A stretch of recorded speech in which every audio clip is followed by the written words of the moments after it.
For centuries, Paris had stood as the beating heart of civilization.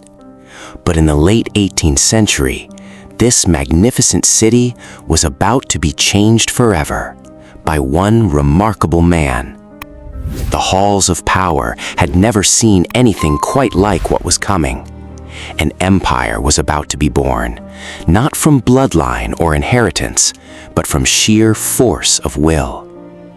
His silhouette would become one of the most recognized in human history.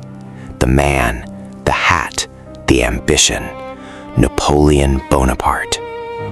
A map of Europe in his hands was not merely geography, it was a canvas, and Napoleon Bonaparte intended to paint it entirely in his own image. The story begins far from Paris, on a rugged island in the Mediterranean, Corsica, a place of ancient stone, olive trees, and fierce independent spirit. In the modest streets of Ajaccio, a boy grew up watching the world from the outside. He came from a minor noble family, respectable but far from powerful. This simple stone house on the island of Corsica gave the world its most consequential conqueror. Even empires begin in ordinary rooms. From the earliest age, Napoleon devoured books: history, mathematics, military strategy, philosophy. His mind was already reaching far beyond the island that held him. At just 9 years old, Napoleon left Corsica for the French mainland, enrolled in the École Militaire, one of Europe's most prestigious military academies. He was younger than most, his French was accented, his background was modest.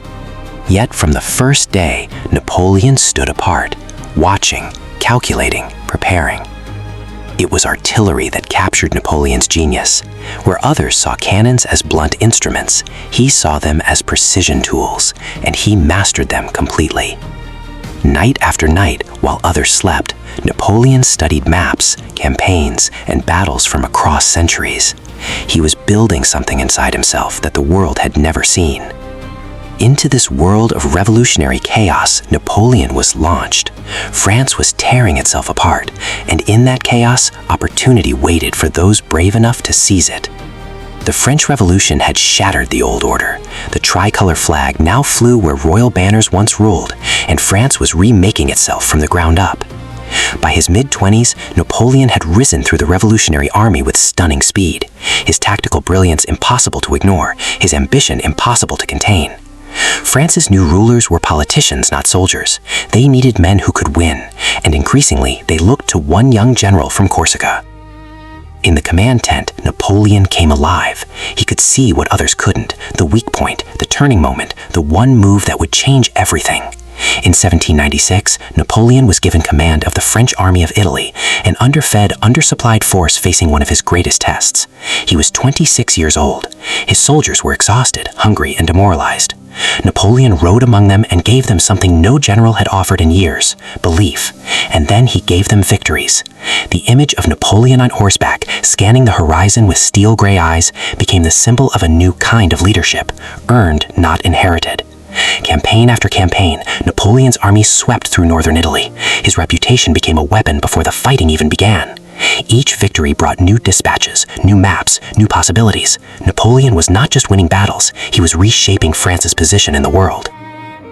In 1798, Napoleon turned his eyes toward the ancient world. The Egyptian campaign was not just military. It was one of history's greatest scientific expeditions. Standing before the Great Sphinx, Napoleon reportedly told his troops, "40 centuries of history look down upon you." He understood the power of standing in the shadow of ancient greatness. Alongside his soldiers, Napoleon brought over 150 scholars, scientists, and artists. One of the campaign's most lasting discoveries came near Rosetta, a stone inscribed in 3 languages that would unlock the mystery of Egyptian hieroglyphics for the entire world. At the heart of every campaign was the map table. Napoleon could hold the entire battlefield in his mind, seeing patterns, exploiting weaknesses, turning disorder into victory. No battle demonstrated Napoleon's genius more clearly than Austerlitz in 1805, often called the perfect battle. He deliberately appeared weaker than he was to lure his enemies into a trap. On the morning of December 2nd, 1805, thick fog lay across the plains of Moravia. Napoleon waited, patient as stone. The forces of Russia and Austria moved exactly as Napoleon had predicted. He had not just read the battlefield, he had written it. From his command position, Napoleon watched the trap close. In just hours, one of the largest coalition armies in Europe was shattered. Austerlitz was his masterpiece. By midday, it was over. France had won its greatest military victory. In the aftermath, emperors and kings sent their representatives to Napoleon's table. Treaty after treaty, borders across Europe were redrawn by Napoleon's hand.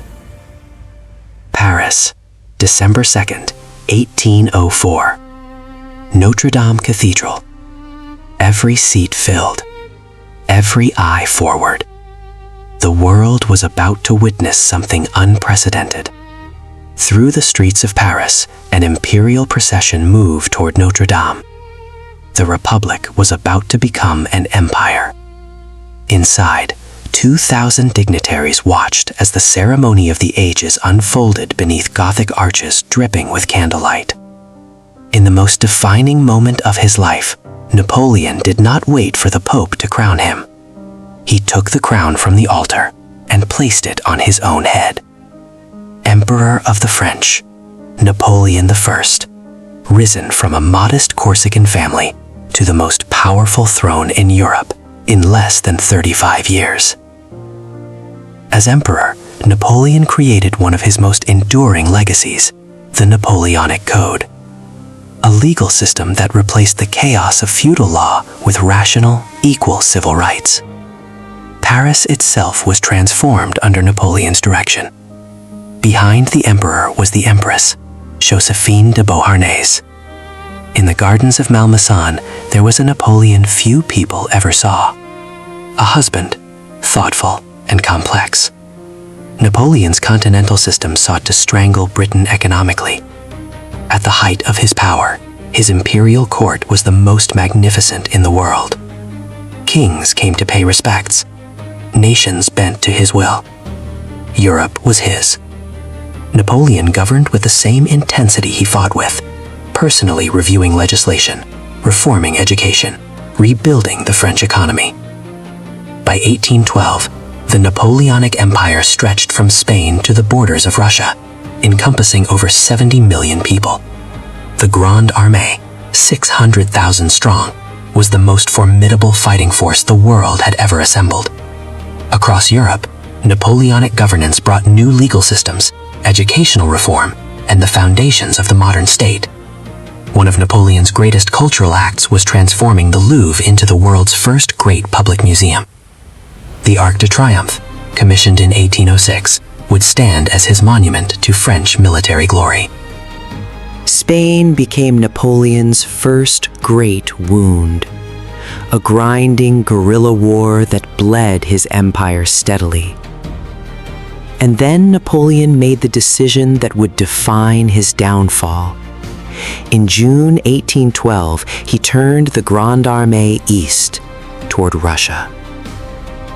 The Russian campaign was a catastrophe of historic proportions. Napoleon reached Moscow, but Moscow burned rather than surrender. And then came the Russian winter. In the snow-swept steppe, the invincible emperor stood alone with his thoughts. The Grande Armée came home as a ghost of itself. Russia unleashed the coalition. Austria, Prussia, Russia, and Britain united against France. At Leipzig in 1813, Napoleon faced the combined armies of 4 great powers. 3 days of battle, and the French Empire began to collapse. In April 1814, Napoleon signed his abdication. His farewell to the Old Guard at Fontainebleau remains one of history's most poignant moments. He was exiled to Elba, but in March 1815 he escaped. When soldiers were sent to capture him, he walked toward them alone and said, "Here I am. Kill your emperor if you wish." They joined him instead. The 100 days ended at Waterloo on June 18, 1815. The final gamble, the final battle, the final defeat. Napoleon was sent to Saint Helena, a volcanic rock in the South Atlantic. He would never leave. On Saint Helena, Napoleon spent his final years dictating his memoirs, constructing the legend of Napoleon for all eternity. The Napoleonic Code lives on today, the foundation of legal systems across the world. The Arc de Triomphe finally stood complete in 1836. Napoleon died on May 5, 1821. He was 51 years old. In 1840, France brought Napoleon home. His remains returned to Paris in a state ceremony of extraordinary grandeur. Today, Napoleon rests beneath the golden dome of Les Invalides, surrounded by marble, gold, and the silent reverence of millions of visitors. The silhouette fades into the golden horizon. A man who came from nothing, who built everything, who lost it all, and yet, whose shadow still falls across the modern world. The bicorn hat, the Napoleonic Code, the Arc de Triomphe, the maps redrawn, the laws still standing. Napoleon Bonaparte did not merely live in history. He created it, and history has never fully left him behind.